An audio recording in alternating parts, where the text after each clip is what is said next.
আসুন আজকে শেয়ার করব আমার পছন্দের ইলিশের রেসিপি।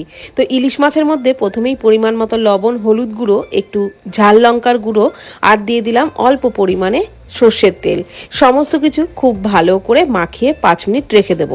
এখন একটা মিক্সির জারেতে সাদা সর্ষে, কালো সর্ষে, অল্প লবণ, কাঁচা লঙ্কা আর অল্প জল দিয়ে একদম মিহি করে পেস্টটা তৈরি করে রাখলাম। এখন আরেকটি বোলের মধ্যে অল্প হলুদ গুঁড়ো, লঙ্কার গুঁড়ো আর জিরে গুঁড়ো অল্প জল দিয়ে গুলে রাখলাম।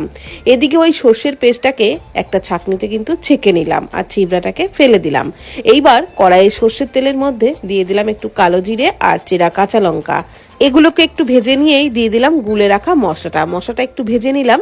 মশলা ভালোভাবে ফুটতে শুরু করলে দিয়ে দিলাম ম্যারিনেট করে রাখা ইলিশ মাছ।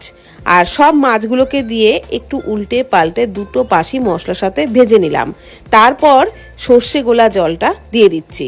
পাত্রটা ধুয়ে আরও অল্প পরিমাণে জল দিলাম, দিয়ে দিলাম কয়েকটা চেরা কাঁচা লঙ্কা, পরিমাণ মতো আরও একটু লবণ আর খুব সামান্য একটু চিনি দিয়ে ঢাকনা চাপা দিয়ে 5 মিনিট মতো ফুটিয়ে নিয়ে ওপর থেকে একটু কাঁচা সর্ষের তেল ছড়িয়ে এইভাবে সর্ষে ইলিশ বানিয়ে নিই। গরম ভাতের সাথে খেতে অপূর্ব লাগে।